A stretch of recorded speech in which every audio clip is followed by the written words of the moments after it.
தரித்திரருக்கு சுவிசேஷம், திருச்சபைக்கு சத்தியம், இந்த ரெண்டு நோக்கங்களோடு மன்னமழை பெய்து கொண்டிருக்கிறது. சங்கீத புத்தகத்திலிருந்து தொடர்பாக செய்திகளை படித்து தியானித்து வருகிறோம். இந்த செய்திகளை நீங்கள் மகிமை டிவியிலே சனிக்கிழமை தோறும் ஞாயிற்றுக்கிழமை தோறும் மாலை 5 மணிக்கு நீங்கள் பார்க்கலாம். அனைத்து செய்திகள் யூடியூப்பில் இடம்பெறுகின்றன. ஒருவேளை நீங்கள் மகிமை டிவியிலே பார்ப்பதற்கு உங்களுக்கு நேரமில்லை என்றால் நீங்கள் யூடியூப்பிலே போய் அந்த தொடர் செய்திகளை நீங்கள் பார்த்து கொள்ளலாம். அது மட்டுமின்றி வேதம் முழுவதற்கும், ஆதியாகமம் முதல் வெளிப்படுத்தும் விசேஷம் வரை வேதம் முழுவதற்கும் 66 நூல்களுக்கும் விளக்கவரை எழுதியிருக்கிறோம். 8 பாகங்களிலே இந்த விளக்கவரை நூல்கள் உங்களுக்கு கிடைக்கும். குறிப்பிட்ட தொலைபேசி எண்களிலே முகவரியில் நீங்கள் தொடர்பு கொண்டு இந்த புஸ்தகங்களை நீங்கள் வாங்கிக் கொள்ளலாம். ஆண்டவர் உங்களை ஆசீர்வதிப்பாராக. இப்பொழுது நாம் செய்திக்கு செல்வோமா? 116ஆம் சங்கீதம். இந்த சங்கீதத்தை எழுதியது யார் என்று தெரியவில்லை. அடைப்புக்குறிக்குள்ளே ஆசிரியர் பெயர் போடப்படவில்லை. எனவே இந்த சங்கீதத்தை அநாத சங்கீதம் என்று அழைக்கிறார்கள். வேதத்தில் எந்த சங்கீதமும் அநாத சங்கீதம் இல்லை. ஏனென்றால் வேத வாக்கியங்கள் எல்லாமே ஆவியானவரால் அருளப்பட்டவை. இது ஆவியானவருடைய சங்கீதங்களிலே ஒன்று என்று தான் சொல்ல வேண்டும். இந்த சங்கீதம் ஒரு துதியின் கீதம், நன்றி எறிதலின் கீதம். எசேக்கியா ராஜா ஜெபித்த ஜெபம் ஏசாயா 37, 38 அதிகாரத்தின் அடிப்படையில் விளங்கக்கூடிய ஜெபத்தின் கருத்துக்கள் பொருந்தி இருக்கக்கூடிய சங்கீதம் இந்த சங்கீதம். வேதத்திலே நன்றி எறிதலின் கீதங்களாக, சங்கீதங்களாக சில சங்கீதங்கள் குறிக்கப்படுகின்றன. 18ஆம் சங்கீதம், 30ஆம் சங்கீதம், 65ஆம் சங்கீதம், 92ஆம் சங்கீதம், 107ஆம் சங்கீதம், 118ஆம் சங்கீதம், 124ஆம் சங்கீதம், 136, 138. இந்த சங்கீதங்களைப் போல இந்த 116ஆம் சங்கீதமும் ஒரு நன்றி எறிதலின் கீதம் அல்லது துதியின் கீதம் என்று அழைக்கப்படுகிறது. ஏன் ஆண்டவருக்கு நன்றி செலுத்த வேண்டும் என்ற காரணங்களை இந்த சங்கீதம் நமக்கு கற்றுக் கொடுக்கிறது. முதலாவதாக முதல் 4 வசனங்களிலே நாம் பார்க்கும் பொழுது, சங்கீதம் 116 எடுத்துக்கொள்ளுங்கள். முதல் 4 வசனங்களிலே, கர்த்தர் என் சத்தத்தையும் என் விண்ணப்பத்தையும் கேட்டதினால் அவரில் அன்பு கூறுகிறேன். அவர் தமது செவியை எனக்கு சாய்த்தபடியால் நான் உயிரோடு இருக்கும் அளவும் அவரை தொழுது கொள்வேன். மரண கட்டுகள் என்னை சுற்றி கொண்டது, பாதாள இடுக்கண்கள் என்னை பிடித்தது. இக்கட்டையும் சஞ்சலத்தையும் அடைந்தேன். அப்பொழுது நான் கர்த்தருடைய நாமத்தை தொழுது கொண்டு, கர்த்தாவே என் ஆத்துமாவை விடுவியும் என்று கெஞ்சினேன் என்று சொல்லி இந்த சங்கீதம் ஆரம்பிக்கிறது. அங்கே அந்த ஆண்டவரை துதிக்கக்கூடிய துதி, அதற்கு அடிப்படை முதலாவதாக ஆண்டவரை துதிப்பதற்குரிய காரணங்கள் என்று சொல்லும் பொழுது, இந்த சங்கீதம் ஆண்டவரை குறித்து அவர் பதிலளிக்கும் ஆண்டவர் என்று சொல்வதாக பார்க்கிறோம். ஆண்டவரிடத்தில் தன்னுடைய சத்தத்தை, தன்னுடைய விண்ணப்பத்தை உயர்த்தி ஜெபித்து, அவரை தொழுது கொண்டு, அவரிடத்தில் கெஞ்சி விசுவாசித்து துதி பாராட்டி ஆண்டவர் நோக்கி ஜெபிக்கும் பொழுது ஆண்டவர் பதிலளிக்கிறார் என்று சொல்லி இந்த சங்கீதம் அறிவிக்கிறது. அவருடைய தன்மையிலே விசுவாசம், ஆண்டவருடைய தன்மையிலே விசுவாசம். என்ன தன்மை? அவர் நல்லவர், வல்லவர், அவர் இரக்கமுள்ளவர், கிருபை உள்ளவர், நீடிய சந்தம் உள்ளவர். இப்படிப்பட்ட அவருடைய அன்பின் தன்மைகளின் எத்தனங்களை பார்த்து இந்த சங்கீதத்தை சங்கீதக்காரன் எழுதும் பொழுது அவருடைய தன்மையிலே விசுவாசம் வைத்து அவர் நிச்சயமாக பதிலளிப்பார் என்ற நம்பிக்கையோடு, விசுவாசத்தோடு ஜெபத்தை ஏறெடுக்கிறான் சங்கீதக்காரன். மனிதனல்ல, தெய்வத்தை, ஒரு குழந்தையைப் போல தன்னுடைய விசுவாசத்தை ஆண்டவரிடத்தில் காட்டி ஜெபிப்பதாக நாம் இந்த பகுதியில் என்ன வாசிக்கிறோம். ஒரு குழந்தை போன்ற அன்புள்ள ஒரு ஜெபத்தை ஏறெடுப்பதாக இந்த சங்கீதம் நமக்கு அறிவிக்கிறது. என்ன வாசிக்கிறோம்? தொடர்ந்து பார்க்கும் பொழுது 7ஆம் வசனத்திலே, என் ஆத்துமாவே கர்த்தர் உனக்கு நன்மை செய்தபடியால் நீ உன் இளைப்பாறுதலுக்கு திரும்பு என்று சொல்லி இந்த சங்கீதம் தொடர்கிறது. கர்த்தருக்கும் சங்கீதக்காரனுக்கும் உறவு இருப்பதினாலே ஜெபத்திலே அவனுக்கு நம்பிக்கை வருகிறது, ஜெபத்திலே ஈடுபாடு வருகிறது, ஜெபிக்கிறான். இந்த அநேகருக்கு ஜெப வாழ்க்கை இல்லை. ஆண்டவரே ஜெபாவியை ஊற்றும் என்று ஜெபிக்கிறார்கள், ஒன்றும் நடக்கவில்லை. ஜெபமே இல்லை. சும்மா பேருக்காக, சும்மா தங்களுக்கு ஒரு சைக்காலஜிக்கல் சாட்டிஸ்ஃபேக்ஷன், தங்களுடைய மனதிலே ஒரு திருப்தியை உண்டு பண்ணிக்கொள்வதற்காக எதையோ ஜெபித்து செல்கிறார்கள். அல்லது கர்த்தருடைய ஜெபத்தை சொல்லி செல்கிறார்கள், அல்லது என் ஆத்துமாவை கர்த்தரை ஸ்தோத்திரி அதை சொல்லி செல்கிறார்கள். உண்மையான, நிலைவரமான, திருப்தியான, சந்தோஷமான ஒரு ஜெப வாழ்க்கை இல்லை. ஏன் தெரியுமா? ஆண்டவரோடு உறவில்லை. உறவில் இருந்துதான் ஜெபம் பிறக்கிறது.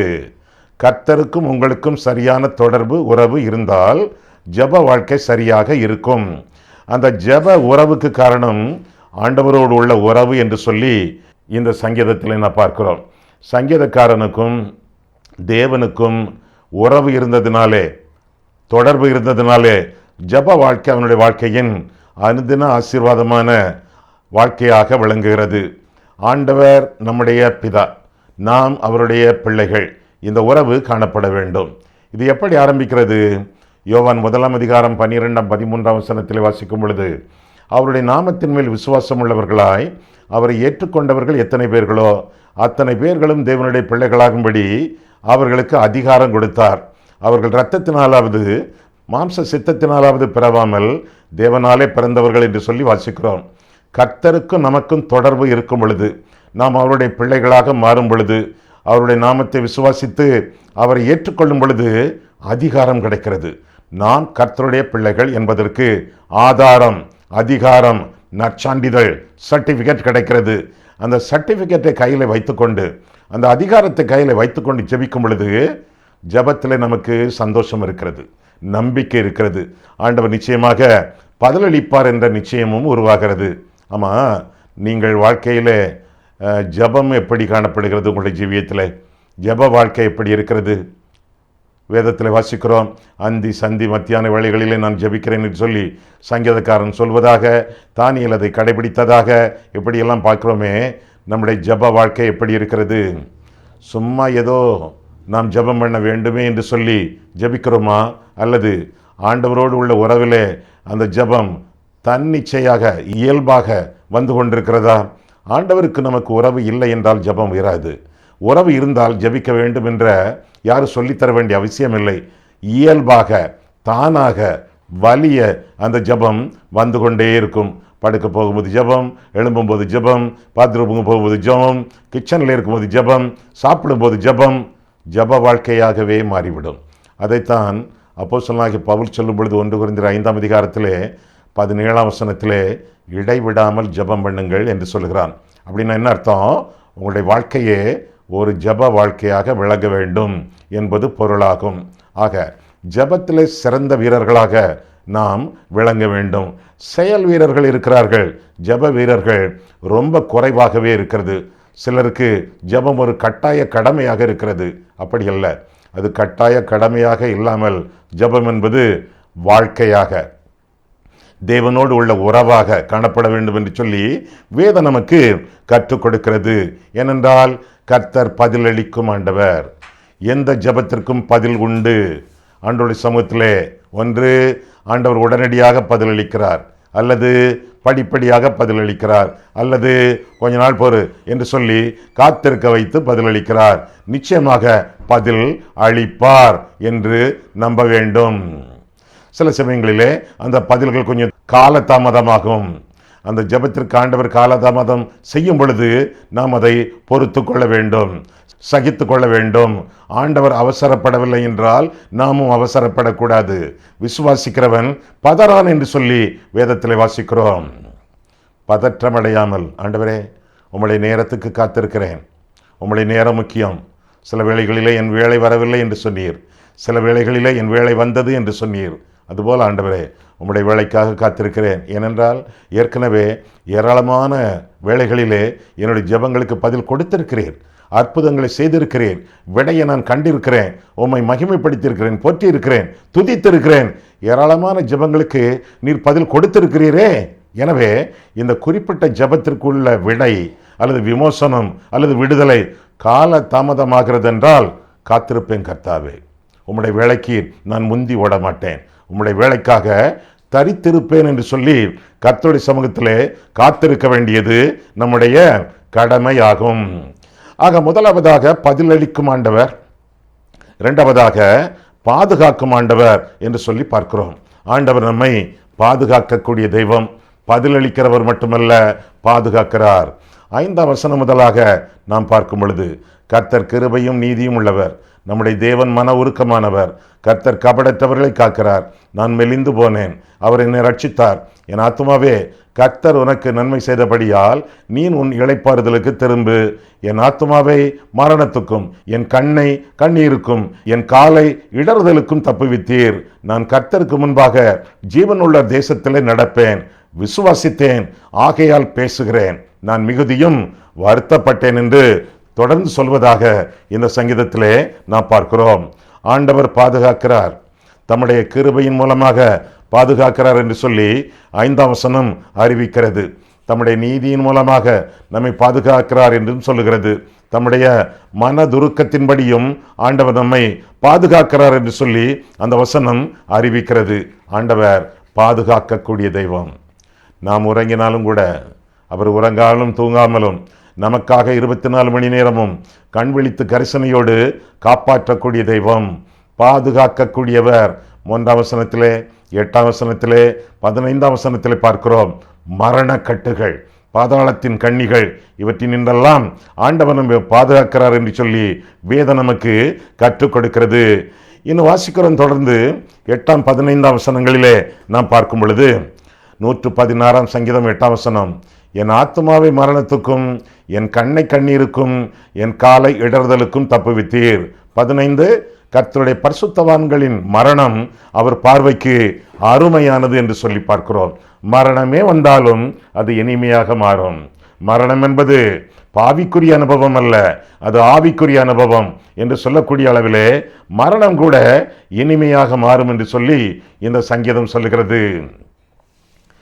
நீங்க சொல்ல சொல்ல கேட்க கேட்க நல்லதான் இருக்கு. ஆனால் சில விசுவாசிகளின் மரணம், பரிசுத்தவான்களின் மரணம், ஆண்டவருடைய ஊழியக்காரர்களின் மரணம் பயங்கரமாக இருக்க ஐயா. படுகொலை மரணமாக இருக்க, ஜீப்பில் போட்டு கொளுத்துறாங்களே, இப்படியெல்லாம் இருக்குமா ஐயா? என்ன வேதத்தில் வாசித்தோம்? பரிசுத்தவான்களுடைய மரணம், விசுவாசிகளின் மரணம் கர்த்தருடைய பார்வையிலே அருமையானது என்று எழுதியிருக்காங்களே, அது எப்படி ஐயா? பயங்கரமான பரிதாபமான படுகொலையான மரணங்களை எல்லாம் பார்க்கிறோமே. எப்படி மரணம் சந்திக்கிறது என்பது முக்கியம் அல்ல, யார் மரணத்தில் சந்திக்கிறார் என்பது முக்கியம். மாம்பழம் பழுத்து தொங்குகிறது, அந்த மாம்பழத்தை கை நீட்டியும் பறித்து கொள்ளலாம், கல்லால் அடித்தும் பறித்து கொள்ளலாம், கம்பை வைத்து அடித்தும் பறித்து கொள்ளலாம், ஒரு கொக்கி போட்டு அறுத்தும் பறித்து கொள்ளலாம், மரத்தில் ஏறி அதை பிடுங்கியும் கொள்ளலாம். பல முறைகளிலே பழம் பறிக்கப்படலாம். ஆனால் அந்த பழம் தோட்டக்காரனுக்கு சொந்தமாகிறதா, திருடனுக்கு சொந்தமாகிறதா? அதுதான் கேள்வி. எப்படி பழம் பறிக்கப்படுகிறது என்பது முக்கியமல்ல, யார் பறித்துக் கொள்கிறார் என்பது முக்கியம். மரணம் எப்படி சம்பவிக்கிறது என்பது முக்கியமல்ல, யார் மரணத்தில் சந்திக்கிறார் என்பது முக்கியம். யோவான் ஸ்நானகனுடைய மரணம் படுகொலை மரணம், ஸ்தேவானுடைய மரணம் திடுக்கிடு மரணம், ஆண்டவராகிய இயேசு கிறிஸ்துவின் மரணம் பரிதாபமான மரணம். பரிதாபமான பயங்கரமான படுகொலையான மரணங்களை சந்திக்கிறோம். அந்த மரணத்தின் வேளையிலே நம்முடைய ஆத்மாவை சந்திப்பது இயேசுவா பிசாசா, அதுதான் முக்கியம். ஆண்டவரை இரட்சகராக ஏற்றுக்கொள்ளும் பொழுது, ஆவியின் முத்திரை நம்முடைய ஆத்மாவிலே விழும் பொழுது நம் ஆண்டவருக்கு சொந்தமாகி விடுகிறோம், ஆண்டவருடைய சொத்தாக மாறிவிடுகிறோம். நம்முடைய மரணத்திலே ஆண்டவர் நம்மை சந்திக்க வேண்டும், அவர் நம்மை எடுத்துக்கொள்ள வேண்டும், ஏற்றுக்கொள்ள வேண்டும்.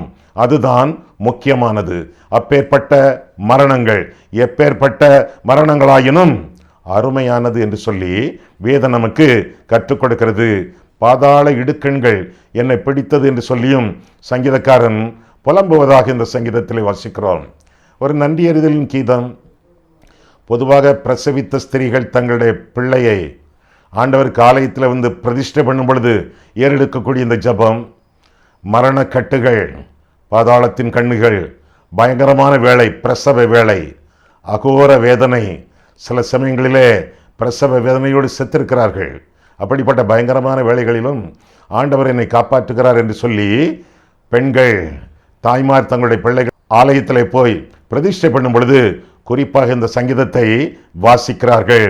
பாதாள இடுக்கண்கள் யாரை தொடர்ந்து பிடிக்கும் என்றால், கெட்டவர்களை, அக்கிரமக்காரர்களை, மனம் திரும்பாதவர்களை, ஆண்டவருக்கு புறமுதுகு காட்டுகிறவர்களை, அவர்களைத்தான் பிடிக்கும்.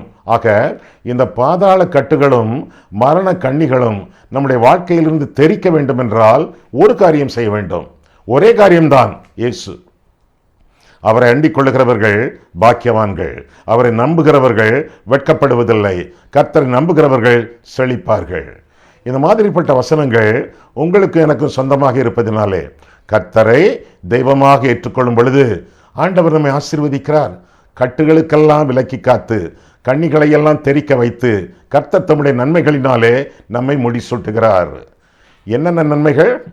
என்னென்ன நன்மைகள் என்று சொல்லி 6ஆம் வசனம் முதல் 11ஆம் வசனம் வரை, 6ஆம் வசனம் முதல் 11ஆம் வசனம் வரை நாம் பார்க்கும் பொழுது 6ஆம் வசனத்திலே ஆண்டவர் ரட்சிப்பை அருளி செய்கிறார்.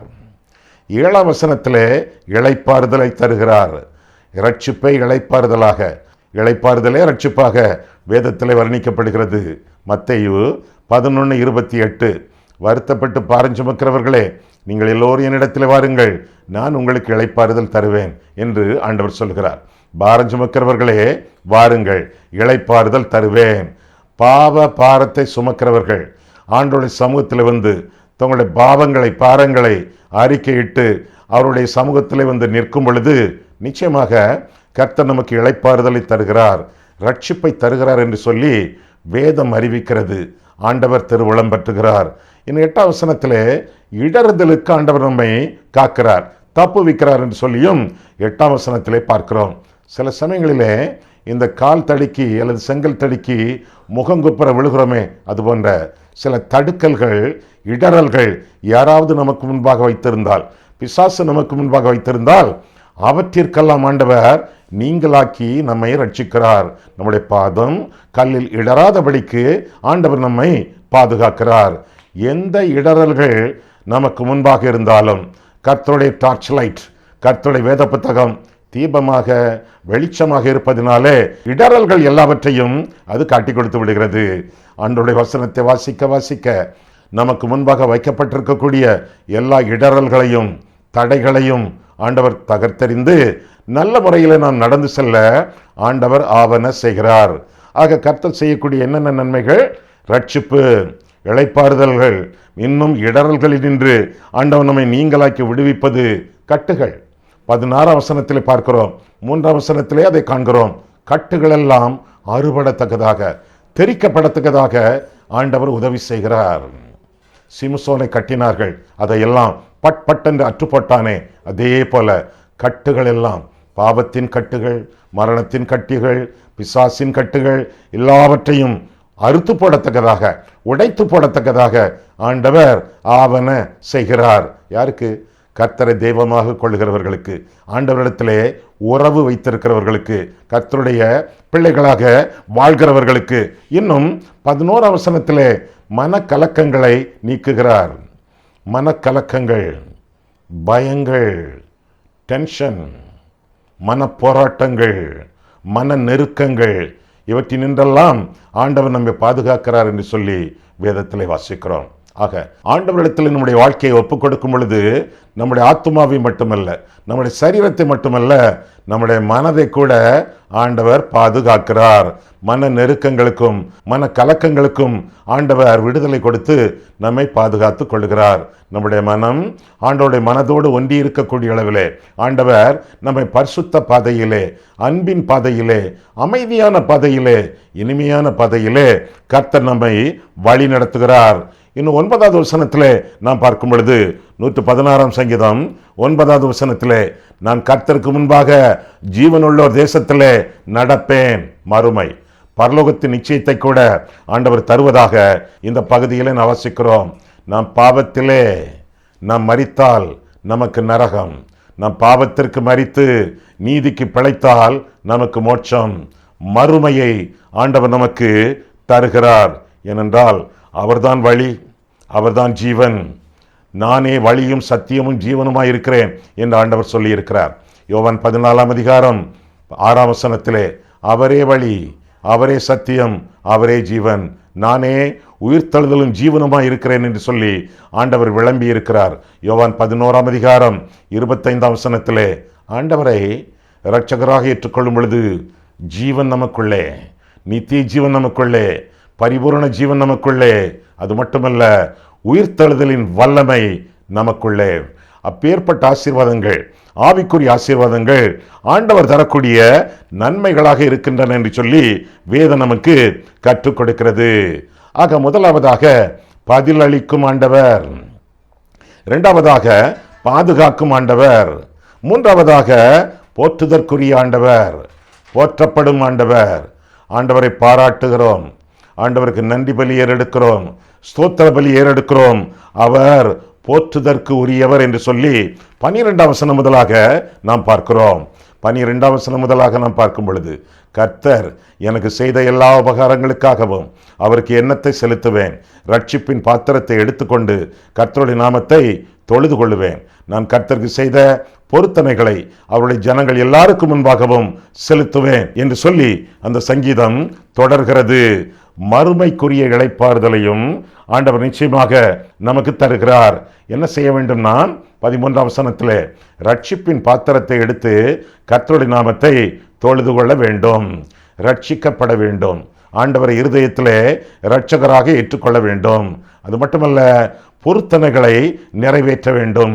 ஆண்டவருக்கு முன்பாக, ஆண்டவரே இந்த நன்மையை நீர் எனக்கு செய்தால் நான் உமக்கு இந்த பொருத்தனை நிறைவேற்றுவேன் என்று சொல்லி ஆண்டவருக்கு பொருத்தனை செய்கிறோமே, அந்த பொருத்தனைகளை ஆண்டவருக்கு செலுத்த வேண்டும் என்று சொல்லி 14ஆம் வசனத்திலே 18ஆம் வசனத்திலே நாம் பார்க்கிறோம்.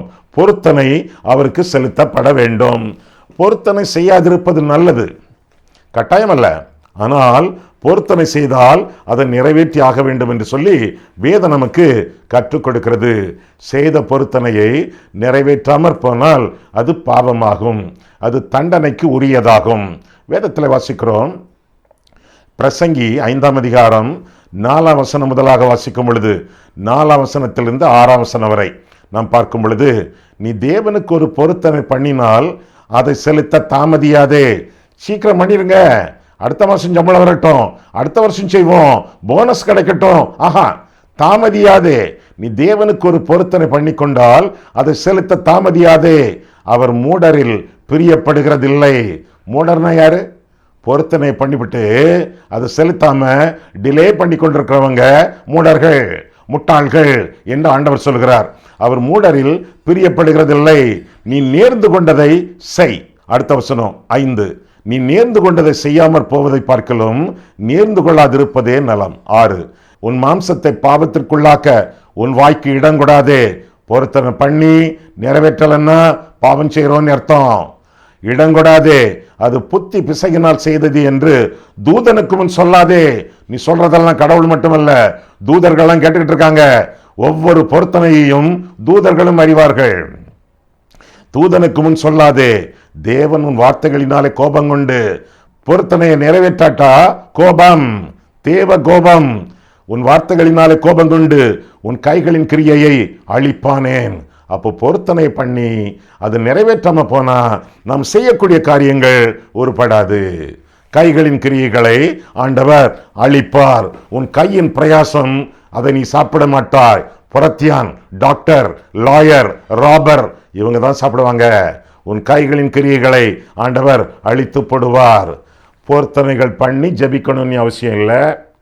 பொருத்தனைகளை பண்ணினால் அதை நிறைவேற்ற வேண்டும். பொருத்தனை பண்ணி ஜெபிப்பது ஆண்டவருக்கு பிரியமாகும். எனவே பொருத்தனையின் காரியங்களிலே ஜாக்கிரதையோடு வாழ வேண்டியது நம்முடைய கடமையாகும். ஆக போற்றுதற்குரிய ஆண்டவர், எப்படி அவரை போற்றி துதிக்க வேண்டுமா? முதலாவதாக ரட்சிப்பின் பாத்திரம், இரண்டாவதாக பொருத்தனைகள் செலுத்தப்பட வேண்டும், மூன்றாவதாக 14 வசனம் 18, 19 வசனங்களிலே பார்க்கும் பொழுது சாட்சியின் வாழ்க்கை. என்ன வாசிக்கிறோம்? அவருடைய ஜனங்களுக்கு முன்பாக ரட்சிப்பின் பாத்திரத்தை எடுத்துக்கொண்டு ஆண்டவரை தொழுது கொள்ள வேண்டும். அவருடைய ஜனங்களுக்கு முன்பாக, சபைக்கு முன்பாக பொருத்தனைகளை செலுத்த வேண்டும். ஆண்டவருடைய ஆலய பிரகாரங்களிலே 19ஆம் வசனம், ஆண்டவருடைய ஆலய பிரகாரங்களிலே அனைவர் மத்தியிலும் இவற்றை செய்ய வேண்டும், ஜெபிக்க வேண்டும், ஆண்டவரை போற்றி துதிக்க வேண்டும் என்று அந்த சங்கீதம் சொல்லுகிறது.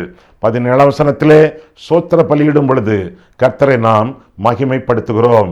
ஆக கர்த்தர் நமக்கு செய்த எல்லா நன்மைகளுக்காகவும் உள்ளத்தை ஒப்பு கொடுத்து, உள்ளதையும் ஒப்பு கொடுத்து ஆண்டவரை மகிமைப்படுத்தி வாழ வேண்டியது நம்முடைய கடமை என்று சொல்லி வேதம் நமக்கு கற்றுக் கொடுக்கிறது. சரி, ஆண்டவரை பற்றி 3 படங்களை பார்த்தோமே. முதலாவதாக பதிலளிக்கும் ஆண்டவர், இரண்டாவதாக பாதுகாக்கும் ஆண்டவர், மூன்றாவதாக போற்றுதற்குரிய ஆண்டவர். எப்படி போற்ற வேண்டும்? இந்த ஆண்டவரை நாம் எப்படி தொழுது கொள்ள வேண்டும்? அவரிடத்தில் எப்படி நன்றி பாராட்ட வேண்டும்? நம்முடைய பிரதியுத்தரம் என்ன? முதலாவது வசனம், அன்பு பாராட்ட வேண்டும். இரண்டாவது வசனம், ஆராதனை செய்ய வேண்டும். மூன்றாவதாக 16 வசனம், அர்ப்பணிக்க வேண்டும்.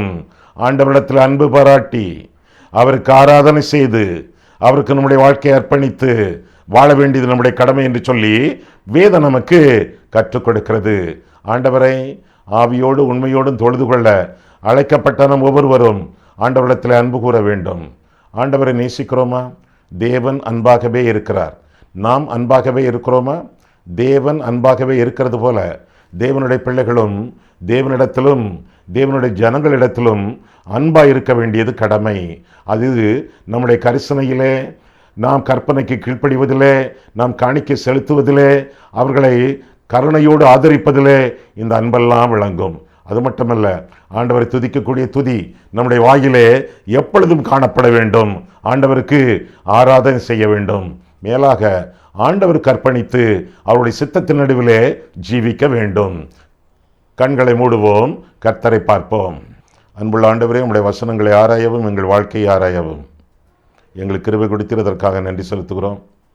எங்கள் ஜெபங்களுக்கெல்லாம் பதிலளிக்கும் தெய்வமே, உமக்கு நாங்கள் நன்றி செலுத்துகிறோம். நீர் போற்றுதற்குரியவர். ரட்சிப்பின் பாத்திரத்தை எடுத்துக்கொண்டு நாங்கள் உம்மை தொழுது கொண்டு, அது மட்டுமல்ல ஆண்டவரே, பொருத்தனைகளை நாங்கள் ஏறெடுத்தால் அவற்றை செலுத்தி தீர்க்க ஆண்டவரே, நீர் எங்களுக்கு உதவி செய்யும் ஆண்டவரே. பொருத்தனையின் ஜெபம் உமக்கு பிரியமாயிற்றே. உமக்கு பிரியமானபடி நாங்கள் ஜெபிக்கத்தக்கதாக உம்முடைய உள்ளம் எங்களால் சந்தோஷப்பட வேண்டும். உம்முடைய நாமம் எங்களால் மகிமைப்பட வேண்டும். இதையெல்லாம் கருத்திலே கொண்டு நாங்கள் அன்பு கூறவும் ஆராதிக்கவும் அர்ப்பணிக்கவும் எங்களுக்கு உதவி செய்யும். இயேசு கிறிஸ்துவின் நாமத்தில் ஜெபிக்கிறோம் பிதாவே, ஆமேன்.